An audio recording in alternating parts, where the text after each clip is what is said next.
비트코인이 끝없이 추락하며 지긋지긋한 장세가 이어지고 있습니다. 이제는 진짜 시즌 종료다. 이제 더 이상 상승장은 오지 않는다. 라면서 온통 시장의 하락에 고통스러워하는 곡소리들만 가득하죠. 하지만 아무리 끔찍한 하락장이라 하더라도 정신만 똑바로 차리면 살아남는 방법은 분명히 존재합니다. 왜냐면 저는 살아남았거든요. 저는 지난 2주간 이어진 하락장에서 손실을 보기는커녕 약 50% 이상 누적 수익률을 기록했습니다. 이건 단순히 자랑이 아니에요. 제대로 된 전략만 있다면 시장이 무너질 때도 여러분의 계좌를 지킬 수 있다는 살아있는 증거입니다. 따라서 지금부터는 정신 똑바로 차리고 집중해주세요. 제가 실제로 경험했고 성과로도 증명한 하락장 필승 생존 공식을 공개하도록 하겠습니다.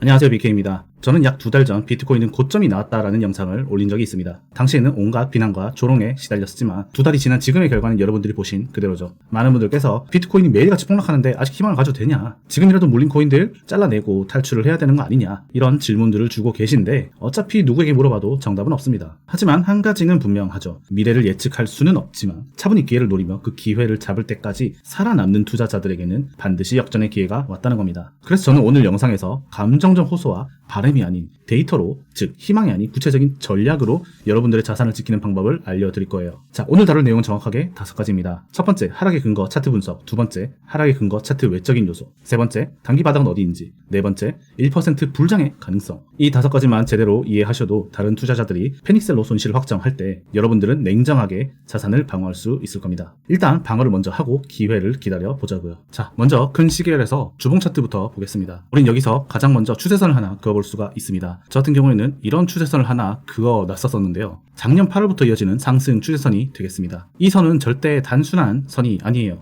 이 지점은 주봉 60일 이평선과도 거의 정확하게 겹치는 구간입니다. 여기서 중요한 건 주봉 차트라는 점입니다. 일봉이나 시간봉이 아니에요. 무려 캔들 하나가 일주일 단위의 큰 기록입니다. 주봉 하나가 168시간이니 즉 7일간의 가격 움직임을 압축한 거라는 뜻이죠. 단순히 제 생각이 그렇다는 것이 아니라 실제로 골드만삭스의 2022년 퀀트 리서치 보고서에 따르면 주봉 이상의 기술적 신호는 일봉 대비 신뢰도가 2.3배 높다는 통계 보고서가 있어요. 따라서 주봉상 다중으로 기술적 지표의 수렴 구간이 발생한 지점은 단순 개미들 뿐만 아니라 수백, 수천억 달러를 운영하는 기관들까지도 모두 주목하는 가격대라는 의미입니다. 실례로 2024년 8월 그리고 2025년 올해죠. 올해 4월 이렇게 지난 비트코인이 큰 하락을 보일 때마다 이 주봉 60일선을 터치하고는 반등을 하고 큰 폭으로 올라가 줬어요. 다시 말해서 이 선에서는 가격을 지켜줬을 뿐만 아니라 큰 강한 반등을 주었던 구간이라는 뜻입니다. 자, 하지만 지금은 어떤가요? 주봉 60일선과 상승 추세선이 만나는 이렇게 겹쳐지는 강한 지지 구간을 주봉상 캔들로 완벽하게 이탈한 모습을 우리는 확인할 수 있습니다. 즉 강한 지지선이 완벽하게 이탈되었다라는 것이죠. 차트 분석의 기본 원칙 기억하시나요? 강한 지지선이 이탈되면 그만큼 강한 저항선으로 전환됩니다. 특히 주봉에서의 역할 전환은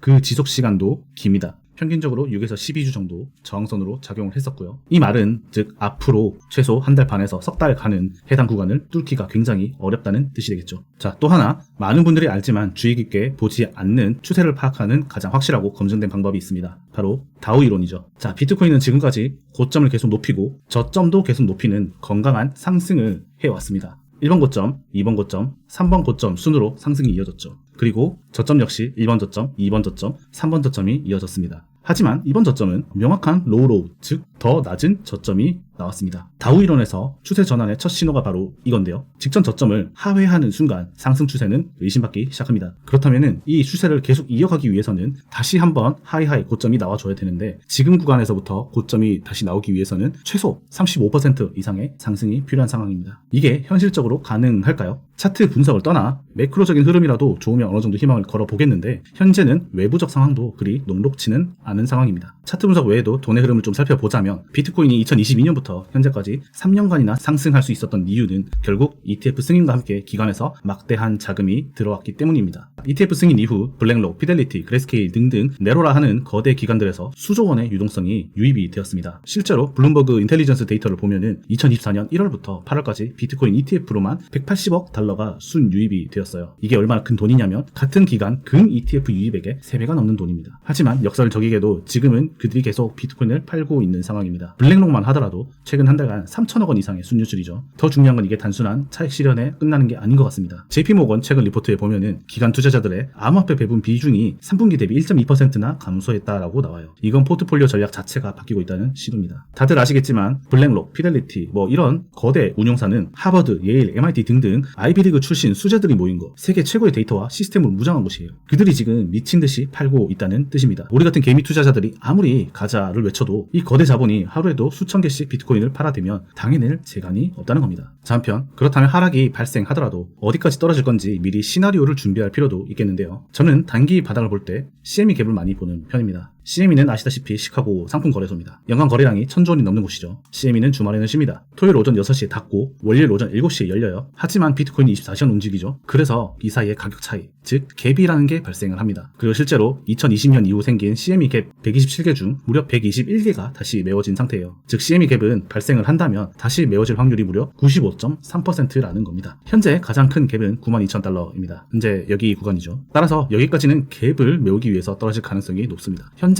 이 구간을 잠깐 터치를 할랑말랑하고 올라가고 있는 중인데 여기를 터치했다고 볼 수 있을지 아니면 한 번 더 내려갔다가 올라올지는 모르겠어요. 하지만 다시 말해서 어느 정도 단기 바닥의 위치에는 와 있는 상태라는 겁니다. 하지만 여기가 찐 바닥, 찐 반등이 할 수 있는 구간이냐 라고 말한다면 그거는 아닙니다. 다시 한번 여기가 이 갭을 메우고도 다시 하락을 하게 된다면 2차 바닥은 어디인지도 한번 확인을 해보자면 저는 다시 주봉으로 볼 것 같습니다. 주봉에서 일봉 120선, 121선인 구간을 한번 선을 그어볼게요. 이런 식으로 일봉 120선을 선을 그어보게 되면은 이곳은 이전 7일 저점이었던 구간이자 2024년 3월 최고점을 찍었던 구간이죠. 따라서 2차로 떨어지게 된다면은 그 다음 강한 지지 반등 구간은 무려 75,000달러가 된다는 겁니다. 갭이 너무나 큰 상태예요. 그렇기 때문에 우리는 92K에서 어느 정도 반등이 나와주기를 기도하는 수밖에 없습니다. 이 구간은 어디까지나 1차 반등 구간, 이 반등 구간이 이탈되면은 생각할 수 있는 시나리오라는 거 꼭 인지하시고요. 자, 그렇다면 이제 모두가 궁금해할 만한 불장은 이제 정말 끝난 걸까에 대해서도 생각해 볼 필요가 있습니다. 사실 저는 아직 100% 끝났다라고 단언할 수는 없다고 생각합니다. 왜냐하면 이 시장에는 100%는 없으니까요. 리플레이를 돌려보면 실제로 지난 4월 차트를 돌려보면은 이 구간은 어찌 보면은 로어로우로 보여줄 수도 있습니다.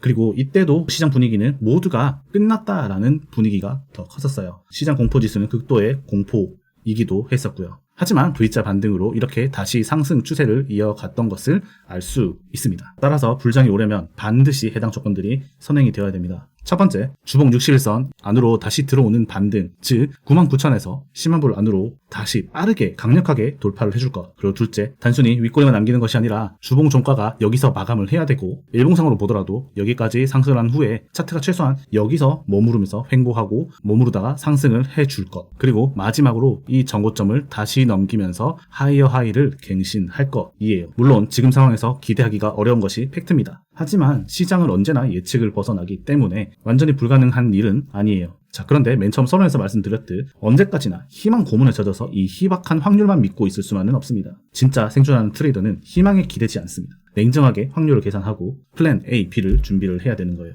그래야만 급변하는 시장에 대응을 하고 장세가 포악하더라도 꾸준하게 수익을 쌓아갈 수 있는 겁니다. 저도 엄청난 트레이더는 아니지만 그래도 이 트레이딩이라는 것으로 밥 벌어먹고 살아온 지 벌써 9년 차입니다. 9년 동안 수많은 불장과 하락장을 겪으면서 배운 게 하나가 있다면 살아남는 것이 이기는 것이라는 겁니다. 한 번의 큰 수익보다 꾸준히 손실을 줄이고 기회를 기다린 사람이 결국 승자가 됩니다. 그동안 제가 쌓은 노하우나 경험치들은 유튜브에서 모두 공개를 해드렸어요. 사실 유튜브를 보다 보면 자극적이고 희망 고문을 하는 채널들이 되게 많은데 그분들이 틀렸다는 건 아닙니다. 결국 냉정하게 시장을 바라보는 사람만이 오래오래 시장에서 수익을 쌓아가며 살아남을 수 있습니다. 따라서 안전한 투자를 지향하시는 분들이 계시다면 제 채널이 가장 큰 도움이 될 거라고 저는 확신 있게 말씀드릴게요. 자, 마지막으로 한 가지 말씀드리자면 9년간 이 시장을 지켜본 저도 시장은 여전히 어렵습니다. 하지만 한 가지 절대 잊지 않고 있는 거는요. 시장을 내게 맞추려 하지 말고 내가 시장에 순응하면 된다는 겁니다. 가짜를 백날 외쳐도 시장은 내 마음대로 안 갑니다. 우리가 할 일은 그저 변화를 인지하고 그에 맞춰서 최선의 선택을 하는 것뿐입니다. 자, 이번 영상이 여러분들 자산을 지키는데 도움이 되셨기를 바라면서 저는 다음 영상에서 더 좋은 내용으로 찾아뵙도록 하겠습니다. 감사합니다.